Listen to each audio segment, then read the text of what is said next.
Can you hear me, doctor? Can you hear us? Yes, I hear you, and you hear me? All right. Yes, we can You hear hear you me? fine. Just Okay, remember to better. stop after each slide. You know, the best if you stop after each slide so that everybody can see the slide when I translate. Would that be Okay. okay? Anyway, Good. you just have to you go on with the slides. So just Yes. make sure that the guy that pass the slides pass it only once you have finished. So I won't be able to Okay. go faster. Uh, Yes, but when you finish talking about each slide, make a pause until we can translate. okay, no problem. I'll try to speak slower. Okay, I go on when you want. You go on, and we'll translate from now on. Okay. So I'm going back to this slide. So this slide shows the activity of the combination of lepatinib and capecitabine when it is given for patients that have brain metastasis. It was published, it was a phase 2 trial that was published in 2013. And this is very important because this combination could be very useful for these patients. And it could prevent, give them too rapidly some radiation therapy that can have important toxicities on the brain. And we have shown here that giving this treatment for brain metastases is as efficient that for the other metastases, in fact, and the time to progression in this study was 8 months. Next slide. Allí vemos la actividad de los pacientes que tienen metástasis cerebral y en este caso se estudia la combinación de capecitabina y lapatinib y lo que se vio fue que era efectivo para los casos de metástasis cerebral, con lo cual se podía evitar la toxicidad provocada por la radiación. Esto se vio en un estudio fase 2 publicado en el año 2013. Another thing that was shown with lapatinib is that when it was given in association with trastuzumab for patients that had already received trastuzumab and some patients had already received lapatinib actually. So when those two HER2 targeted treatments were given together, we had an improvement in time to progression and in overall survival by comparison to patients that were given lapatinib only. So patients that progressed on trastuzumab, and then they were given lapatinib plus trastuzumab. It was better than lapatinib only.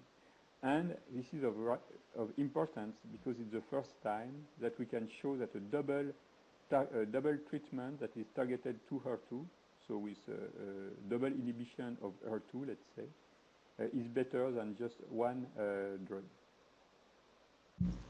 Otra cosa que se logró demostrar con este estudio fue que sí se daba conjuntamente el lapatinib en pacientes que hubieran recibido trastuzumab, o sea que si se combinaban dos tratamientos contra HER2, se mejoraba el tiempo hasta la progresión y la sobrevida global de la enfermedad.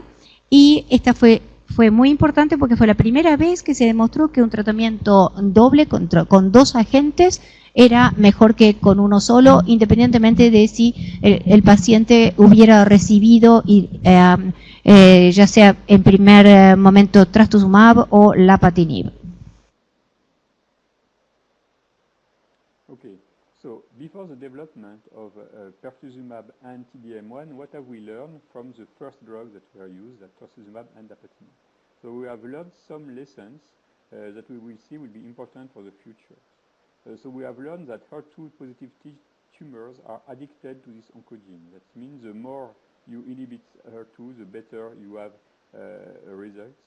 And it means that even when it has progressed on one drug, that it's still there, and you have to keep hammering on it on successive lines to have a better results. We have shown that HER2 targeted therapies work independently of their action. Lapatinib is a tyrosine kinase inhibitors. trastuzumab is antibodies, and both work on this disease. Nevertheless, they are not equal. We have shown that more HER2 targeting may be better, that longer HER2 targeting may be better. So the more you put on HER2 and the longer you treat the patient, the better they were. We have learned that brain metastasis may be treated by chemotherapy after all, and that was not something that was known before. Before those studies on HER2-positive disease, we just gave radiation therapy to those patients. And we have shown too that at one point, unfortunately, despite those two first drugs, there will be some resistance. ¿Qué es lo que hemos aprendido a partir de estos estudios? Hemos aprendido en primer lugar que los tumores HER2 positivos son adictos a este oncogen. Por otro lado, que funcionan los tratamientos que selectivamente actúan contra HER2 independientemente de su acción, que no todos los tratamientos que actúan contra HER2 son la misma cosa, que es mejor si se apunta con más de un tratamiento y que cuanto más se le dé mejor, cuanto más tratamiento selectivo contra HER2 se dé, mejor es. Esta fue la primera vez que se demostró algo así, que uniendo dos tratamientos como el trastuzumab y el lapatinib, que es un inhibidor de la tirosina quinasa, se mejoran los resultados. También fue la primera vez que se logró demostrar que las metástasis cerebrales se pueden tratar con quimioterapia después de todo, pero finalmente otra cosa que se demostró es que en algún momento se va a dar de todas maneras una resistencia al tratamiento. Okay, now I'm going to go through the new development. I'm going to speak about pertuzumab, that is an alternative HER2 antibody that complete trastuzumab, let's say. I will speak about TDM1, that is a conjugate, antibody drug conjugate, that is the first one that was approved for breast cancer. That's a combination of a molecular, of an antibody that is a targeted treatment and chemotherapy. I will speak about the best combination with pertuzumab for first line metastatic disease, and then we'll speak about the adjuvant setting and the selection of subgroups. ¿Qué es lo nuevo? Lo nuevo es, en primer lugar, vamos a hablar del pertuzumab, en cierta manera una competencia del trastuzumab como tratamiento alternativo contra HER2. Vamos a hablar también de TDM1, conjugado anticuerpo droga, y vamos a ver cuál es la mejor combinación de tratamientos. Sobre todo, cuál es el tratamiento de primera línea para la enfermedad metastásica. Vamos a ver las nuevas estrategias de tratamiento, pertuzumab en condiciones de adyuvancia, y vamos a ver si es posible seleccionar algún subgrupo específico. Okay, next. Okay, so what we have learned from biology is that HER2, to be efficient, have to be dimerized. So the most natural way for it to be dimerized is with herself, so it's a HER2 dimer that's on the left on this slide. But then you have heterodimers, so HER2 can combine with other receptor tyrosine kinase from the same family, and mostly HER1 and HER3. And HER3 is a very good combination, and as you can see, there is 4+ there, because when you have a combination of HER2 and HER3, then you have a very strong signaling in the cell. Next slide. Lo que hemos aprendido es que para que HER2 funcione tiene que estar como dímero. Allí tenían a la izquierda la forma de monodímeros y de heterodímeros. Y lo que se ve es que cuando hay una combinación de HER2 y HER3, allí tenemos señales de HER2 muy fuertes, una actividad de señalización muy fuerte. Okay, so now the pertuzumab that is in green on this slide is a different antibody that trastuzumab in the way that it doesn't bind to the same epitope of HER2. In fact, it binds at the epitope that is responsible for the dimerization. And so if there is no dimerization, there can be no activation. Next. El pertuzumab se ve que es un anticuerpo diferente del trastuzumab y no se une al mismo epítope. De hecho, se une al epítope que es responsable de la dimerización, con lo cual aumenta su eficacia. Okay, so it was shown very nicely in this phase 2 combination study that was for patients that have been receiving multiple lines already of chemotherapy and trastuzumab, that the combination of trastuzumab and pertuzumab is the way to go to have a good results. En este estudio se demuestra. Okay. En este estudio se muestra que lo mejor es combinar los dos tratamientos con pertuzumab y trastuzumab.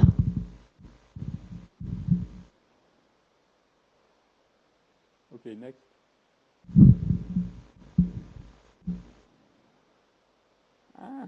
Previews. Okay, so what you can see here, it's a highlight of the response rates, because in this study they started to give the treatment, to give pertuzumab to the patients. So the patient had progressed on trastuzumab, they give pertuzumab, and when they progress, they add trastuzumab to pertuzumab. And you can show here on the first column that you have only 3% of partial response with pertuzumab when it is given after trastuzumab, so it's a very low response rate. But then for those same patients, you add on trastuzumab. Also, they were progressive on trastuzumab before. Then you have 17% responses.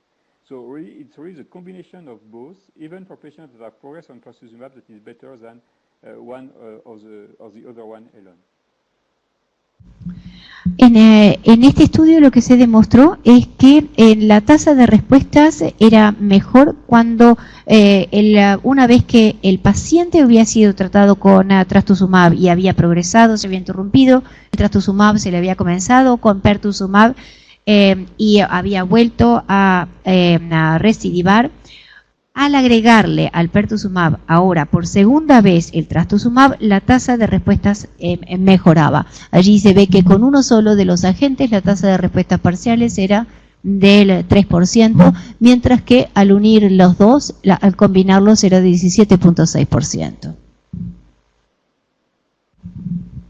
Okay, so from those first results, there was a very nice study that was designed. And that will show that trastuzumab combination indeed is better than trastuzumab alone. So that was the aim of this study, the Cleopatra study.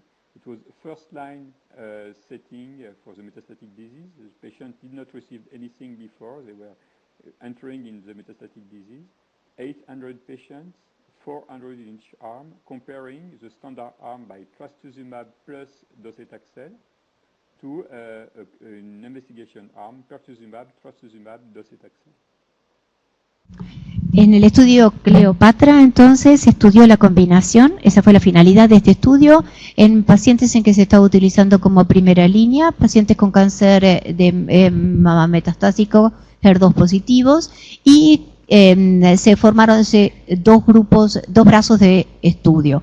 Uno en el que recibieron trastuzumab más docetaxel y en el otro la combinación de pertuzumab y trastuzumab además del docetaxel.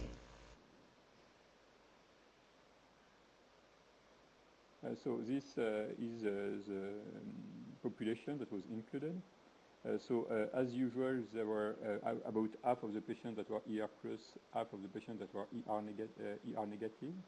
What is important in this slide is the last line down there, because it shows that most of the patients did not receive trastuzumab in the adjuvant setting. So it was only 10 patients that did receive trastuzumab in the adjuvant setting, because either those patients were included in countries where trastuzumab was not commercialized yet, or it was patients that were metastatic at diagnosis. Aquí en esta tabla lo que importa observar es la última línea, en lo que se muestra que la mayoría de los pacientes no recibieron trastuzumab en condiciones de adyuvancia, ya sea porque no estaba disponible en el país o porque el paciente ya en el momento de la aleatorización estaba con metástasis.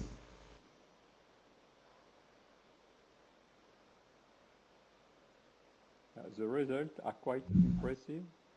the time to progression was improved from 12 months to 18 months by the addition of pertuzumab to the combination of trastuzumab and docetaxel.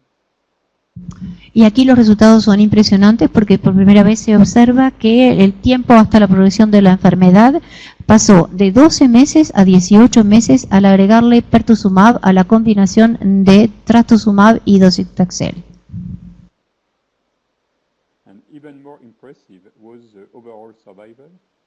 The overall survival was clearly increased very significantly from can you next slide, because there is yeah. So it was increased from 40 months to 56 months with the addition of pertuzumab. So 56 months of overall survival for such a population is something that we have never seen before, obviously.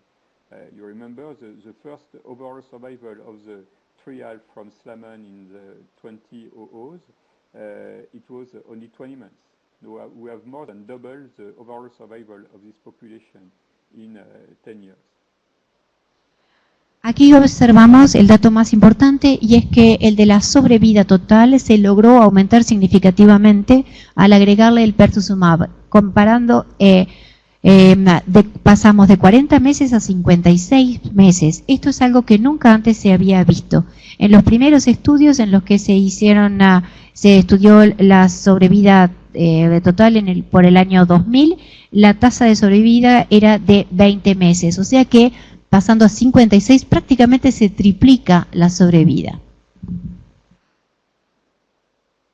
Okay, so it is not totally untoxic. The very good thing with trastuzumab it is that there is no toxicities at all with trastuzumab. Some cardiac toxicities, but it's very well manageable. Pertuzumab is different. Pertuzumab is clearly toxic, and it has the same toxicity profile as HER1 targeted treatment. Because I think with pertuzumab and the trastuzumab combination, you have some HER1 inhibition. So you have those HER1 inhibition toxicities like diarrhea and rash. That is very common on those patients. And you have pruritus, dry skin, and so on. So it's not as easy to use than trastuzumab alone. En el caso del trastuzumab vemos que tiene relativamente poca toxicidad, es verdad que tiene cardiotoxicidad, pero es manejable, mientras que el pertuzumab tiene la misma toxicidad que el tratamiento selectivo contra HER1, por lo tanto es habitual ver diarrea, erupciones cutáneas, o sea que no es tan fácil de tratar y en algunos casos hay que disminuirlo. So that is a conclusion from the presentation of Sandra Swain of the final analysis of overall survival in the Cleopatra study. So we have shown that the addition of pertuzumab allows for a significantly improved median overall survival with an improvement of 15 months. That is huge. There was no big safety concern except the one I just shown you, and clearly it set a new standard for treatment of HER2-positive disease. Aquí tenemos las conclusiones a las que se llega en el estudio Cleopatra, manifestado por Swain. Y en primer lugar, la primera conclusión es que el agregado de pertuzumab a la terapia estándar mejora significativamente la mediana de sobrevida total en prácticamente 16 meses. Otra conclusión es que no hay prácticamente preocupaciones en cuanto a la seguridad, y la última, la más importante, es que la mediana de sobrevida es de 56 meses, no tiene precedentes en esta indicación, y confirma entonces que el régimen de pertuzumab es útil como primera línea en el estándar de cuidado por los pacientes con cáncer metastásico.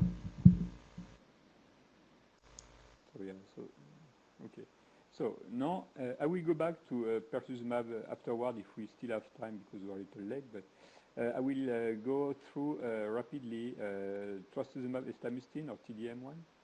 So TDM1 is quite a different story. It's not another anticore, it's just trastuzumab, but it's a very smart way to do cancer therapy. They have used trastuzumab and they have added on it chemotherapy, namely DM1, that is a very toxic chemotherapy that was very efficient but was not developed because it was too toxic. But when it is added on trastuzumab, next slide.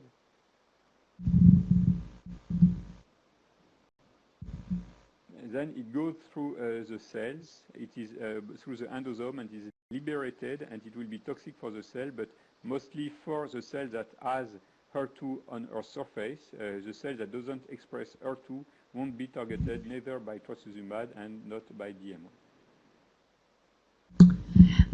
En este caso lo que se hizo fue, después más adelante vamos a seguir hablando del pertuzumab, pero en este caso lo que nos está mostrando es el uso de emtansine, una quimioterapia de M1 que es muy tóxica y era la razón por la cual no se la utilizaba, pero lo que se ve es que al agregarlo al trastuzumab es sumamente útil, y ya que se libera de los endosomas en el interior de la célula atacándola. Allí tienen ustedes el mecanismo de acción. Okay, so the trial that showed that TDM1 was very efficient was the EMILIA study. The EMILIA study is for second line breast cancer. So those women have HER2 positive metastatic breast cancer. They have been treated already by trastuzumab and taxane. They are progressive on this treatment, and then they were randomized between capecitabine and lapatinib, that is a standard second line treatment, as I've shown you before, and between lapatinib, capecitabine, and TDM1. El estudio en el que se demostró la eficacia de TDM1 en los pacientes con cáncer de mama HER2 positivo fue el EMILIA. En este caso se lo utilizó para tratamiento de segunda línea. Eran pacientes HER2 positivos que hubieran recibido previamente taxane y trastuzumab, que hubieran hecho una progresión de su enfermedad con aparición de metástasis dentro de los 6 meses, y esos pacientes fueron distribuidos aleatoriamente a 2 brazos. Uno en el que se utilizaba capecitabina y lapatinib, y el otro en el que se utilizó TDM1. This study was very efficient. That is a progression-free survival. As you can see, the time to progression was increased from 6.4 months, that is pretty close, that was published already with this combination, to 9.6 months with TDM1, so much better and highly significant. Aquí se muestra la eficiencia mostrando con capecitabina y lapatinib, pasa el tiempo hasta la progresión de la enfermedad de 6.4 meses a 9.6 utilizando TDM1. And here is the overall survival. So that's the last analysis of the study, and as you can see, there is a huge improvement in overall survival again. So it goes from 25 months to 30 months. I remind you that we are in second line, so those patients have already received trastuzumab plus taxane before receiving TDM1. Aquí vemos la enorme mejora de la sobrevida global de la enfermedad, pasando de 25 meses a 30 meses. Lo que es importante recordar aquí es que en todos estos casos el tratamiento se hizo de segunda línea, eran pacientes que ya habían recibido trastuzumab y taxano. There are some adverse events, but here in this study, the adverse events are actually less pronounced in the experimental arm than in the standard arm. In the standard arm, you have the toxicities of lapatinib, capecitabine, and as you know, it's not very nice. You have diarrhea, 20%, 16% hand-foot syndrome, grade 3. That's in the standard capecitabine toxicity. In the TDM1, you don't have those problems, but you have other ones, but they are more easily manageable. you have thrombocytopenia. You have to be very careful because some patients here, 12% in this study, had grade 3 thrombocytopenia, so it can be a surprise. You have important thrombocytopenia, and you have important increase in ASAT and in transaminase. That could be a real problem for some patients. You see, 4% of the patients had a grade 3 increase in transaminase in this study. So it's not a big deal, but you have to be careful nevertheless using TDM1. Aquí vemos entonces los eventos adversos. ¿Se puede dejar la diapositiva? Vemos que no son los mismos eventos adversos los que se presentan con uno y otro tratamiento. Con capecitabina y lapatinib lo que se ve fundamentalmente son diarrea, síndrome mano-pie, y esos no se ven en el caso de TDM1. Los que sí se importa destacar en TDM1 es la trombocitopenia, que puede ser importante, que puede ser sorpresiva, su aparición en los pacientes, y el aumento de las transaminasas. En ese puede ser grave. Hay 4 pacientes que presentaron un aumento grado 3. Okay, so that's the conclusions. Emilia study shown that TDM1 by comparison to lapatinib capecitabine improve PFS and overall survival. It have a more favorable safety profile than capecitabine lapatinib. And so it should be an important therapeutic option in the treatment of HER2-positive metastatic breast cancer. That is obvious. So now it is approved in Europe in this setting, and it has become the standard second-line treatment for those patients. Las conclusiones entonces del estudio Emilia fue que gracias a TDM1 se lograba una mejora importante en la sobrevida libre de progresión y además en la sobrevida global, y que el perfil de seguridad de TDM1 es favorable comparado con capecitabina y lapatinib, y lo más importante es que se llegó a la conclusión de que puede ofrecer una opción terapéutica importante en el tratamiento de los pacientes con cáncer de mama metastásico HER2 positivo, y eso ha llevado a que se lo aprobara en Europa para el tratamiento de esta enfermedad. Okay, so now what's next? So I will speak about the first-line treatment with TDM1 and pertuzumab because it was a logical things to do afterward. You have TDM1 that is better than the reference treatment in second line. You have pertuzumab that is better than no pertuzumab in the first line. So what about TDM1 plus pertuzumab? I will speak about the adjuvant and mostly the neoadjuvant setting because there is no data on the adjuvant setting with this drug now, but we have some data on the neoadjuvant setting. And then I will speak about the subgroup analysis of Cleopatra. Go on. Vamos a hablar entonces en primer lugar del tratamiento con TDM1 en primera línea con pertuzumab y del trastuzumab y pertuzumab en condiciones de adjuvancia y en neoadjuvancia, y luego vamos a ver un análisis de subgrupo de Cleopatra.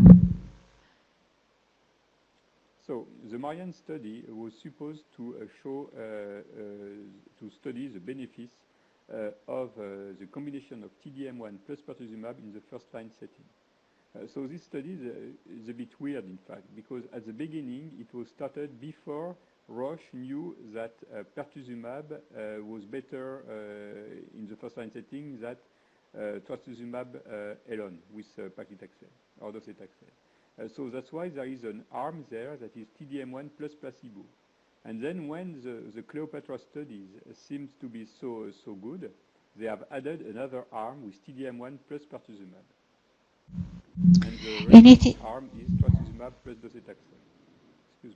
En este estudio, el estudio Marianne, se diseñó para mostrar los beneficios del uso de TDM1 más trastuzumab como primera línea.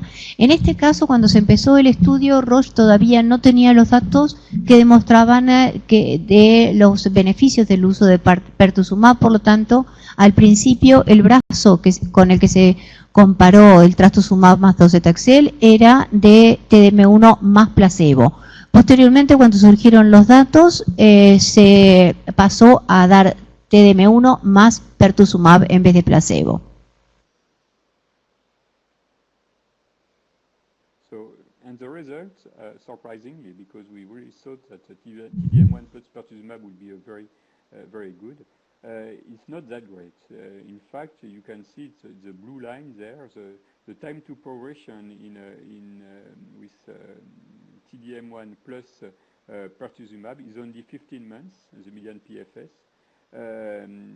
So the standard is 13 months, like in Cleopatra, but T-DM1 plus pertuzumab is only 15 months, and it's not significantly improved by comparison to the standard treatments. And T-DM1 alone is even less good. That's logical.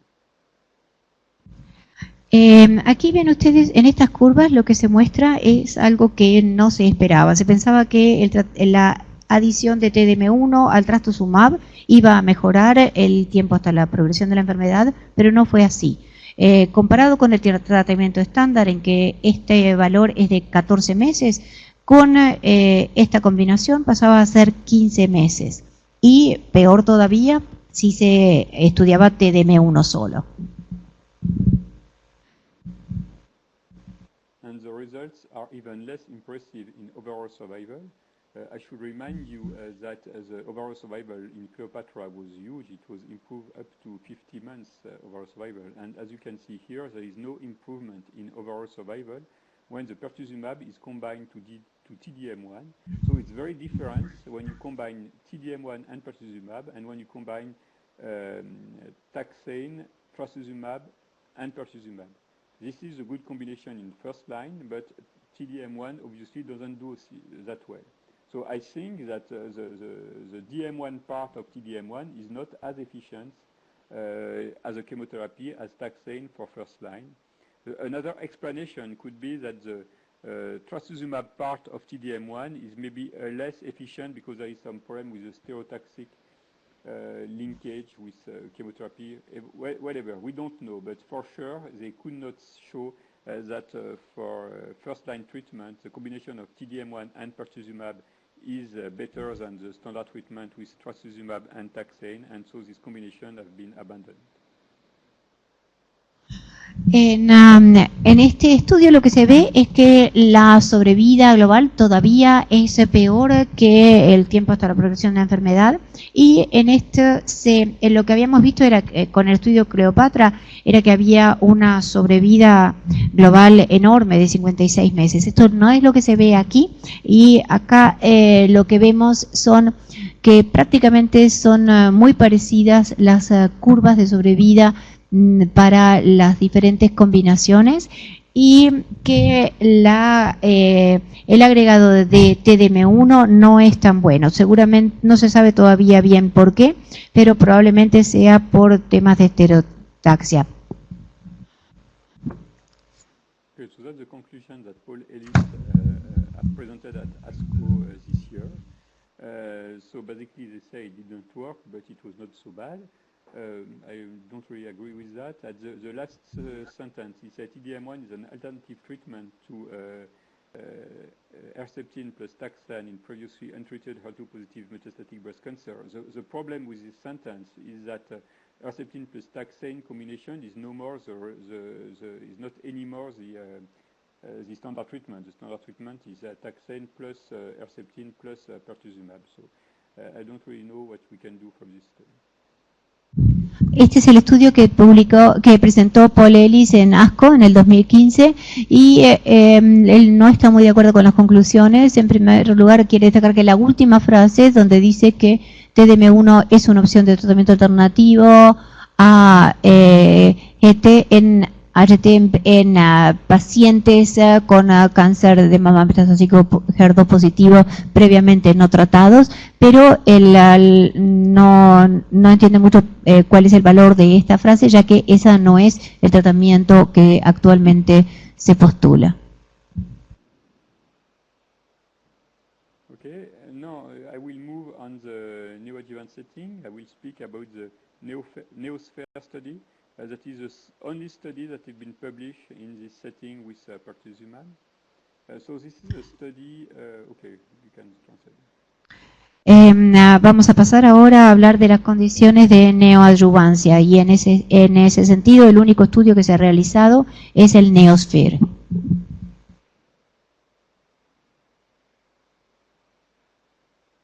Next.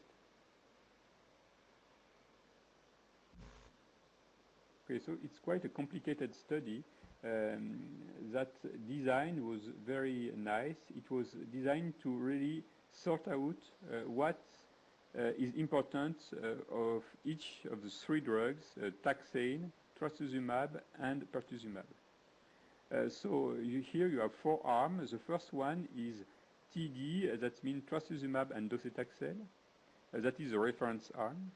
The second arm is PTD, that is pertuzumab, trastuzumab, docetaxel. That's supposed to be the most efficient arm with the three drugs together. So that's an equivalent arm that the experimental arm of Cleopatra, and that's the one we give now in first-time metastatic setting. Then you have an arm with only pertuzumab and trastuzumab with no chemotherapy, that is the green one. So it was a arm of interest to know if we can combine those two drugs, can we get out without chemotherapy? And then one arm with only pertuzumab and docetaxel, that was a very nice arm, so we could compare directly pertuzumab to trastuzumab. The primary endpoint was the overall response rate. No, excuse me, it was a complete pathological response on the breast. Next slide. En este estudio, este fue un estudio con un muy lindo diseño, pero bastante complicado, ya que tenía 4 brazos. En el primero se utilizaba trastuzumab y docetaxel, que supuestamente era el aceptado hasta ese momento. Luego el segundo brazo, el pertuzumab más trastuzumab más docetaxel. Este es el que se pensaba que tendría una mayor eficacia, ya que se comparaban se usaban las 3 drogas, que era lo que había mostrado el estudio Cleopatra. En el tercer brazo, pertuzumab y trastuzumab. La importancia de este brazo era que nos permitiría mostrar, en caso de ser eficaz, que se podría prescindir de la quimioterapia. Y luego tenemos el cuarto brazo de pertuzumab más docetaxel. Lo bueno de tener este brazo es que nos permite comparar el pertuzumab con el trastuzumab, ya que en el primer brazo estaba asociado también al docetaxel, el trastuzumab. En todos los casos, la variable evaluable primaria era el de la respuesta completa.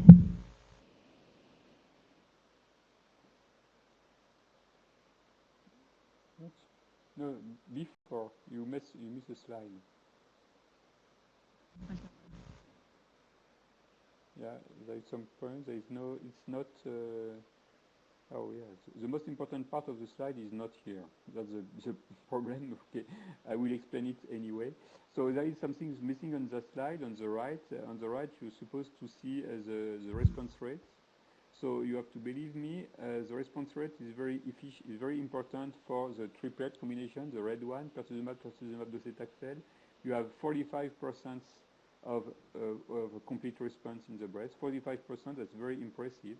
The standard arm is what we expected. It's 29% response rates with trastuzumab and docetaxel. And pertuzumab and docetaxel is almost the same, a bit less. It's 24% response rates. So 24% pertuzumab, 29% trastuzumab, and 45% the combination of trastuzumab, pertuzumab, and docetaxel. The combination of only pertuzumab and trastuzumab without chemotherapy was not that bad, but you have 16% response rate, so it's not enormous. But you have some patients that indeed can be treated only with those drugs and have a complete pathological response. Allí falta, a la derecha debería haber todo una serie de información que no está, pero pide que le crean que es así. Muestra las tasas de respuesta en cada uno de los brazos. En el brazo en que tiene trastuzumab, pertuzumab y docetaxel, la tasa de respuesta es la más alta, es del 45%. Y en el caso de trastuzumab y docetaxel, 29%, pertuzumab más docetaxel, 24%. Y en el caso en el que no se usó quimioterapia, si bien es más bajo, es un 16%, y el valor que tiene es mostrar que algunos pacientes van a responder, a tener una buena respuesta, aún sin quimioterapia. Okay, so now at ASCO ASCO this year, the second part of the study was presented, that is the adjuvant part. So for all those patients, they have received pertuzumab in the first part, in the neoadjuvant setting, and they did not receive any pertuzumab in the adjuvant setting. They received only trastuzumab and chemotherapy. They received the chemotherapy they did not receive. So effect for everyone, and for the one that did not receive any chemotherapy in the neoadjuvant, the complete docetaxel and effect. En este caso vemos la parte del tratamiento adyuvante del ensayo y ustedes ven cómo se cambió cada uno de los brazos de tratamiento.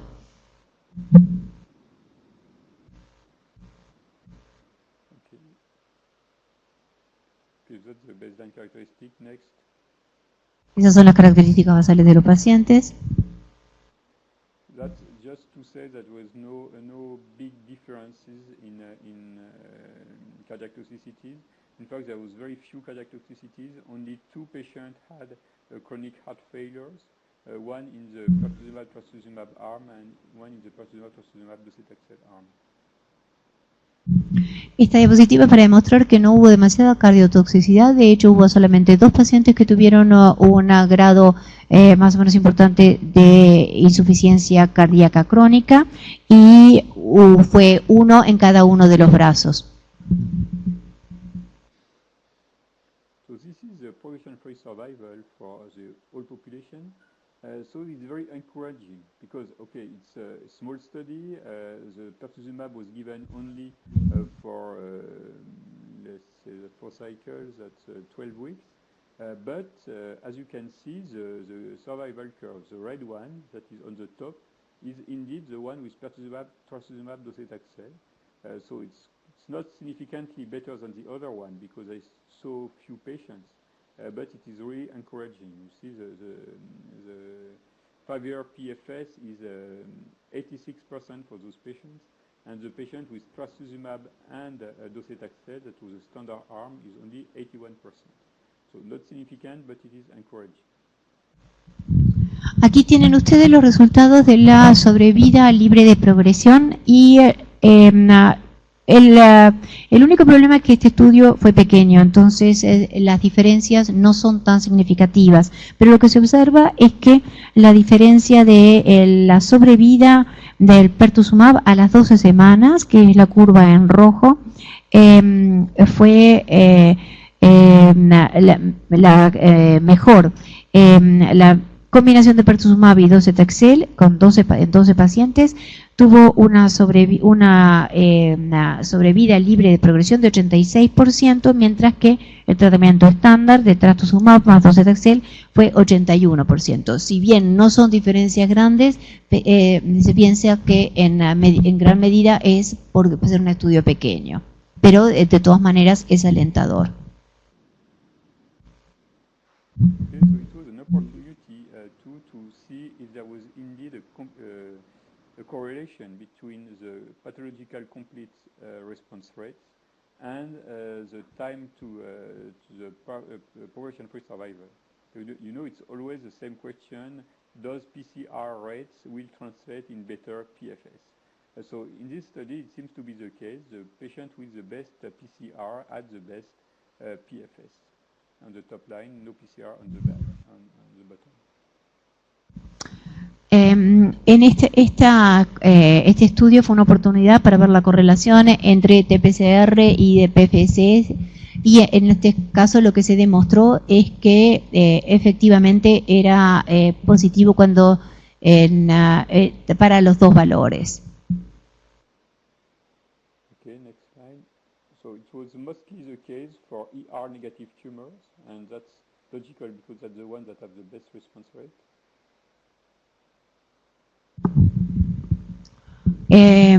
Lo que vemos es que son los pacientes que tienen mejores tasas de respuesta son los que son HR positivos, que tienen la mejor tasa de respuesta.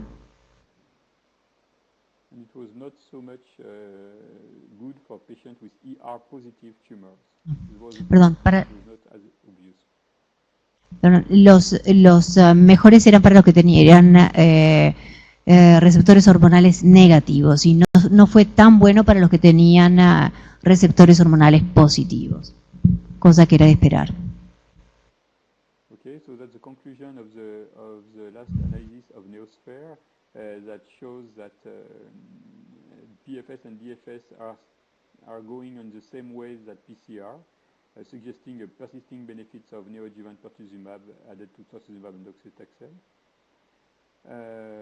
No specific toxicity problems, and so this study really show a very interesting action of pertuzumab in the neoadjuvant setting. En las conclusiones entonces del estudio NeoSphere es que tanto PFS como DFS están en línea con los resultados de PCR como variable evaluable primaria y sugieren un beneficio persistente de pertuzumab como neoadyuvante agregado trastuzumab y docetaxel a pesar del uso de identicoterapia adyuvante. No hubo cambios en el perfil de seguridad, en el seguimiento a largo plazo y en términos generales entonces se ve que tiene una acción muy interesante. Okay, so there is some enough time to go on, or because I still in 8 slides, or do you want to stop? Pregunta si tiene tiempo para seguir, porque todavía quedarían 8 diapositivas, o si quieren interrumpir aquí. You can go on. Okay, so I will finish my talk. I think that is a very interesting study that was published recently. It is on the possibilities to select a subgroup of patients in the Cleopatra trial. The Cleopatra trial is a huge study, very nicely designed, and there was a big part in it that was a transactional. And the aim of this transactional study is to try to find some patients that will be more likely to be sensitive to the double blockage by trastuzumab pertuzumab than the other one. Este es el estudio Cleopatra, fue un estudio con un muy buen diseño, un estudio enorme, un estudio translacional y lo que trataba de buscar era cuáles eran los pacientes que tuvieran más probabilidades de responder al trastuzumab más pertuzumab comparado con el trastuzumab solo. So those are a very schematic description of the different molecular pathway that command the action of HER2. On the left, you can see the PI3K AKT mTOR pathway with ER in the middle. On the right, the RAF-RAS MAP kinase pathway. And so most of those molecular target, not really target, those molecular switch, let's say, were studied in this transactional study. En este estudio transnacional, entonces, se estudiaron todos los switch moleculares. Allí tienen un esquema descriptivo de las diferentes vías de ER, etcétera, y de RAS-RAF. So here are the main markers that have been studied. They were studied either by IHC, qRT-PCR, FISH, mutational analysis for PIK3CA, and ELISA for the proteins. Okay, Allí tienen ustedes los diferentes. Allí tienen ustedes los métodos de ensayo utilizados: IHC, qRT-PCR, FISH, ELISA para las proteínas. So I won't show everything. That was the most important. So the one message that you have to hear here is that none of all those molecular markers did show differences, a significant difference in the activity of pertuzumab and trastuzumab. So that means there is none of those markers was predictive of a specific activity of pertuzumab. In all subgroups that were defined by the high or low of any marker, the pertuzumab did better than trastuzumab. There is no one group where it was worthless to do pertuzumab, or it was really the only group that was benefiting from this drug. The drug was efficient in all subgroups, whatever the definition. El mensaje fundamental de este estudio es que en ninguno de los marcadores moleculares mostró una diferencia significativa. En todos los casos, el pertuzumab tuvo una respuesta o igual o mejor que el trastuzumab y en algún caso hubo solamente respuesta con el pertuzumab. So here we have something different. We are not looking at the efficacy of pertuzumab, trastuzumab combination over trastuzumab. We are just looking at the prognosis of those factors. So here everything is mixed, and the only thing that is shown that on the left you have patients with better prognosis, on the right with less prognosis. And so it's interesting because they show that a patient with a higher level of HER2 by mRNA or H-score or qPCR. So those patients with a very big expression of HER2 are the ones that are the best prognosis. So that makes sense because it is a study where there was a huge inhibition of HER2 signaling. So it's logical that the patients that have the best, the most HER2 will be the ones that have the best overall survival. En este estudio en lo que más nos concentramos es en el pronóstico. A izquierda tienen ustedes los pacientes con mejor pronóstico, que son los que tienen una mayor expresión de HER2. Son los que responden mejor. Y es lógico pensar porque eso implica que tienen una enorme inhibición de la señalización de HER2 con el tratamiento. Okay, so there is here again it's a prognostic marker, and there is one prognostic marker that stands out in this study is a PIK3CA wild type. So the patients that have a PIK3CA wild type, the no mutation of PIK3CA, have a much better prognosis than the one that does have a mutation of PIK3CA. Aquí lo que se destaca en esta diapositiva es que hay un marcador molecular que es el que mejor muestra el pronóstico, que es el PIK3CA-WT.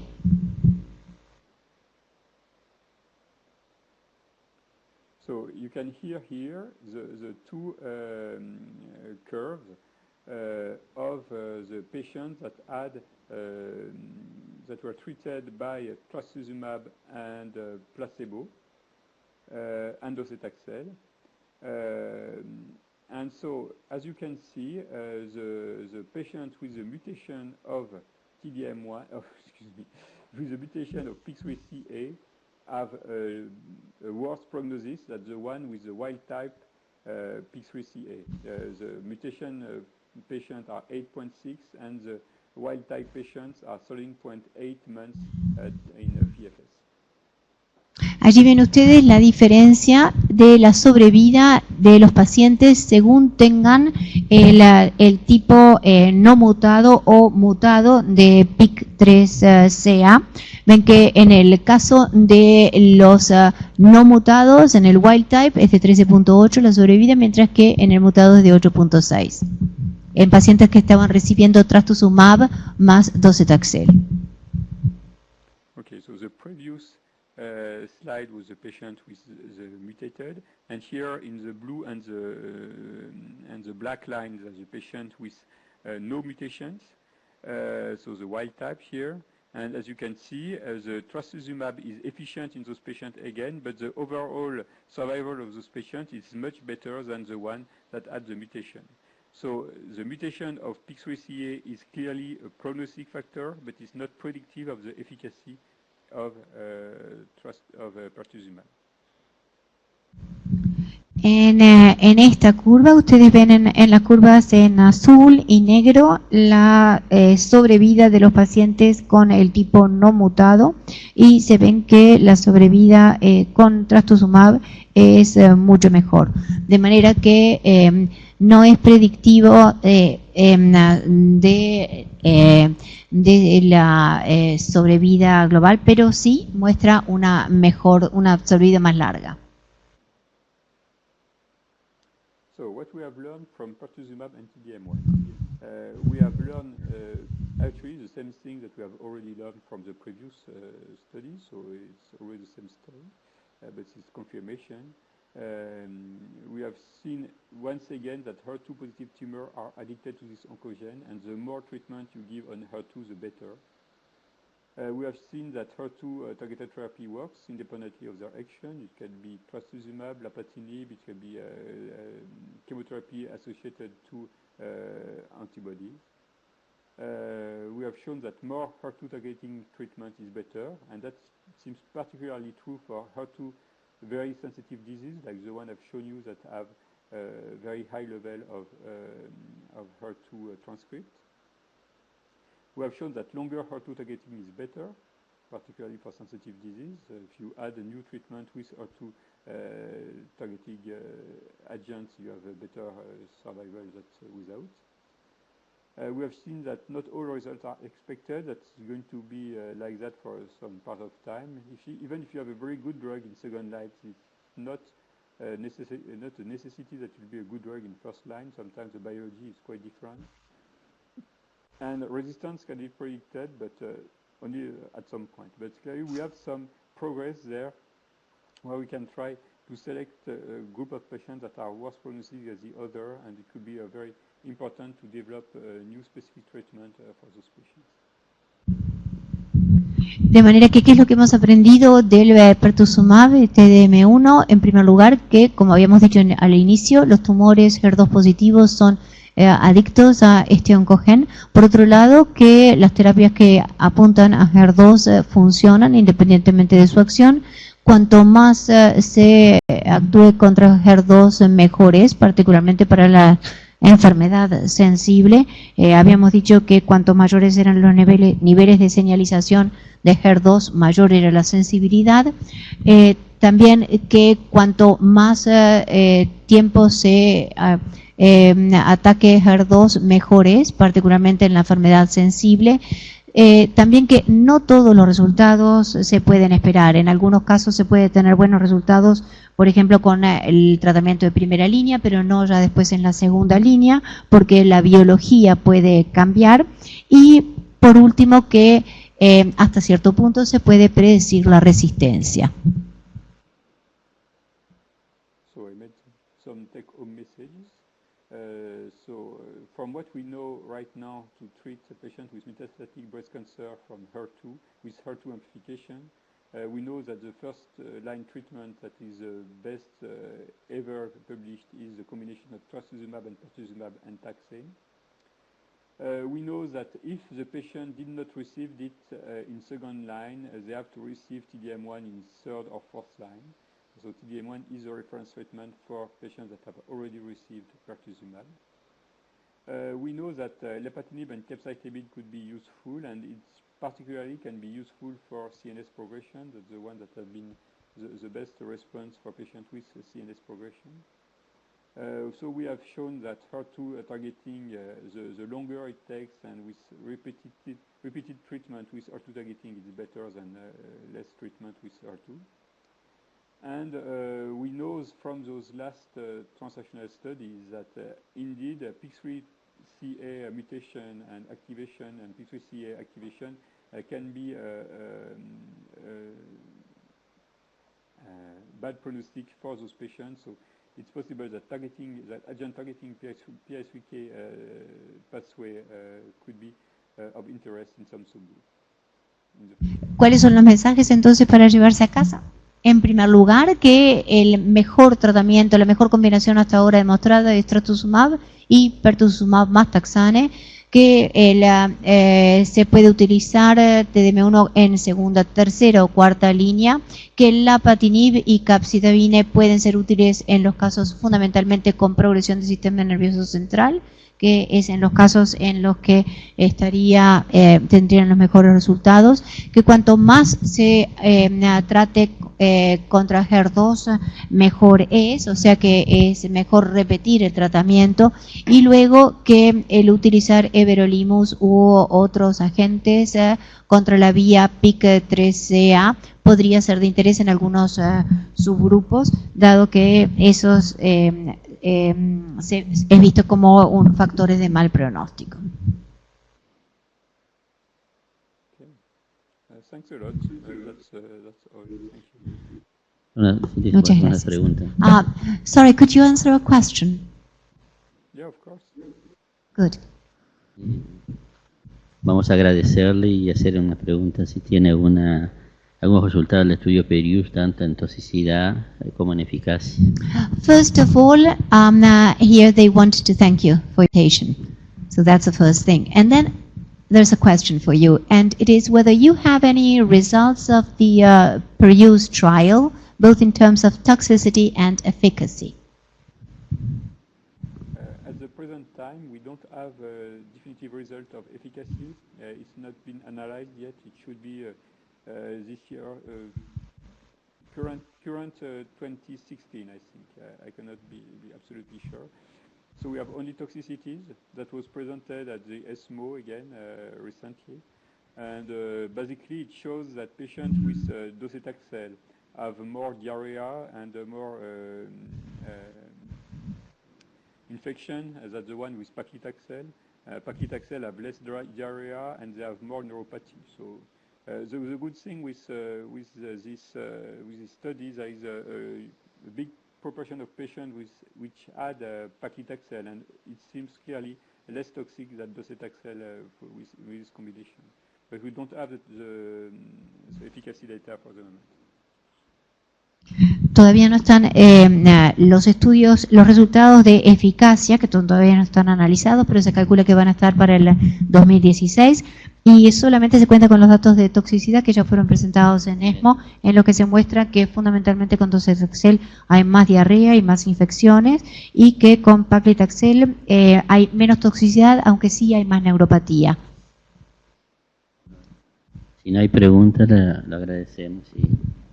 So apparently there are no more questions, so we thank you for your presentation. Thanks a lot.